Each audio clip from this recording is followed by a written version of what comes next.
बिस्मिल्लाहिर्रहमानिर्रहीम। अस्सलाम वालेकुम स्टूडेंट्स, आज हम करेंगे वर्क पेज को। फर्स्ट यूनिट जो वर्ल्ड जियोग्राफ़ी है उसकी एक्सरसाइज की तरफ आएंगे, तो उसके वर्क पेज की तरफ आते हैं।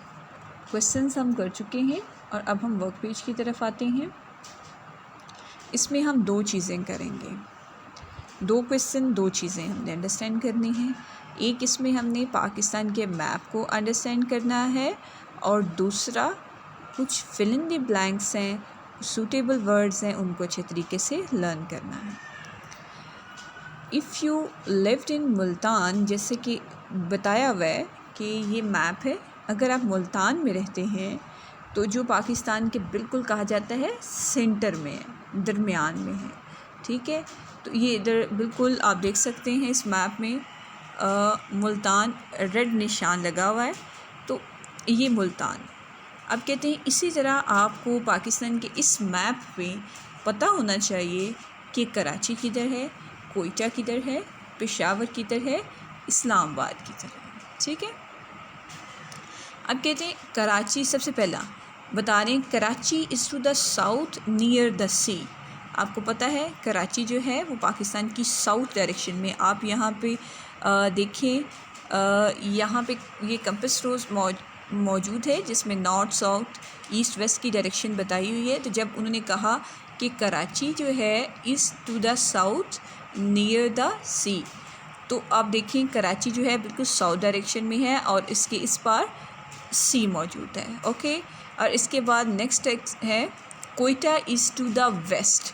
कोयटा की तरफ आ जाएं तो कोयटा जो है पाकिस्तान की प्रोविंस बलूचिस्तान में है और ये पाकिस्तान की वेस्ट डायरेक्शन है। कंपास उसको देखते हुए आप देखें कि ये ईस्ट और ये वेस्ट, यानी इस डायरेक्शन पे कोयटा है, ये बलूचिस्तान में है। आपने इसी तरह से देखते हुए इस मैप को हल करना है ताकि आपकी ये जो कॉन्सेप्ट है पेपर में अगर आता है तो आपको पता होना चाहिए कि किस तरह से इसको हल करना है। Lahore is to the east near the border with India. अब लाहौर जो है वो आपने ख़ुद फाइंड करना है कि नियर द बॉर्डर, ये मैंने आपके लिए छोड़ा है कि लाहौर किधर वाक़या है, ओके। और अगर आपको समझ नहीं आती तो आप मुझसे ख़ुद पूछ सकते हैं कि ये बिल्कुल मुल्तान से थोड़ा सा इस तरफ है, ईस्ट डायरेक्शन पे है। आप इसको देखें, आप इसको समझने की कोशिश करें और मुझे बताइएगा कि लाहौर किधर है, ठीक है। इस तरह से पेशावर नॉर्थ वेस्ट डायरेक्शन में है, पेशावर नॉर्थ वेस्ट डायरेक्शन, यानी जैसे दो तरह से ये हमने पढ़ा था कि जब बिल्कुल डायरेक्शंस, दो डायरेक्शंस इकट्ठी बताई हों तो उसको इंटर कार्डिनल डायरेक्शंस कहते हैं। तो इसमें जो पेशावर है वो कौन सी डायरेक्शन में है, नॉर्थ वेस्ट, नॉर्थ साइड पे भी है और वेस्ट साइड पे भी है, तो ये एक वो कार्डिनल डायरेक्शंस है। अच्छा, फिर इस्लामाबाद जो है वो पाकिस्तान के नॉर्थ में वाक़ है, बिल्कुल नॉर्थ पे, ये मैंने इसको हाईलाइट कर दिया हुआ है।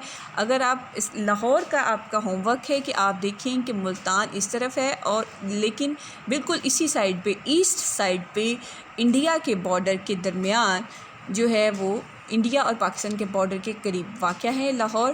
तो ये आपका होमवर्क है। आई होप आप इस चीज़ को समझेंगे और इसको ध्यान से करेंगे और पेपर पॉइंट ऑफ व्यू से भी ये इम्पॉर्टेंट क्वेश्चन है, ओके। फिर इसके बाद आते हैं fill in the blanks with suitable words from the lesson. अब जो चीज़ें रीडिंग में हमने पढ़ी थी उसी एक्सरसाइज को मद्देनज़र, उसी चीज़ को मद्देनज़र रखते हुए हम एक्सरसाइज की ब्लैंक्स को फिल करेंगे।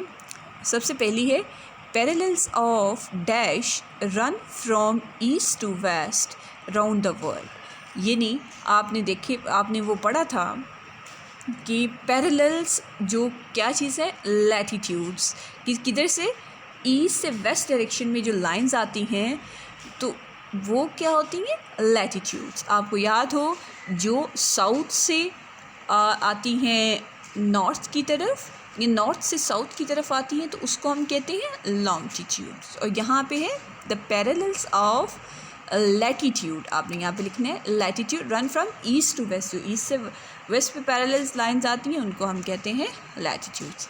अगली है blank, the 0 degree meridian passes through a place called dash in London.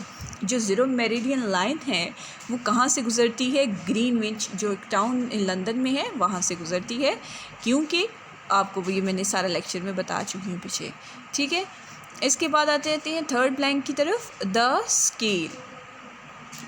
Scale on a map shows us distances and sizes. आपने याद रखना है कि स्केल जो होता है मैप पे हम बनाते हैं वो हमें बताता है कि ये चीज़ इतने किलोमीटर पे है। ये चीज़ जो है, ये जो हमने मैप बनाया है यहाँ से लेकर यहाँ तक फासला जो हम स्केल बनाते थे कि जी 2 मीटर, या ये कह सकते हैं कि 100 किलोमीटर जो है 1 सेंटीमीटर के बराबर है, या 1001 सेंटीमीटर की। ये डिपेंड करता है एरिया के मुताबिक। The keys on a map tells us what symbols and colours mean. आगे के अगली पॉइंट है स्केल, तो मैंने बता दिया कि वो हमें बताता है कि भाई कितने किलोमीटर यानी स्केल बनाया हमने। आगे इसके बाद कीज़ यानी हमने जब किसी एक मैप को स्टडी करना है तो उस पर छोटी छोटी हमने, जैसे आपके बुक में भी मौजूद था एक मैप जिसमें हमने रेड रोड को रेड से शो किया हुआ था, रेलवे लाइन को वो पटरी बनाई हुई थी। यानी एक तरह से हम कीज़ बनाते हैं ताकि हम मैप को आसानी से अंडरस्टैंड कर सकें। सो आपने याद रखना है द स्केल जो होता है वो डिस्टेंस और साइज़ का बताता है, और जो कीज़ होती हैं वो सिंबल्स और कलर्स का बताती हैं। और 180 degree meridian is exactly opposite the 0 degree meridian. आप इसे कह रहे हैं कि जो 180 डिग्री है meridian is exactly opposite the 0 degree meridian. आप जो 0 डिग्री मेरिडियन लाइन है उसको मद्देनज़र रखते हुए आपने कहना है कि जी ये 180 डिग्री लाइन है। ओके क्लास, आप इसको अच्छे से याद करें और लर्न करें, और इंशाल्लाह ताला इसी उम्मीद के साथ कि आपने उस चैप्टर को अच्छे तरीके से पढ़ा होगा, सुना होगा और लर्न भी किया होगा। हम इस चैप्टर को मुकम्मल करते हैं और इंशाल्लाह ताला नेक्स्ट लेक्चर में हम नेक्स्ट यूनिट स्टार्ट करेंगे, और नेक्स्ट यूनिट होगा the world climate. Thank you so much class. खुदा हाफिज़। अपना ख्याल रखिएगा, अपने साथ दूसरों का भी ख्याल रखिएगा। फ़ी अमान अल्लाह।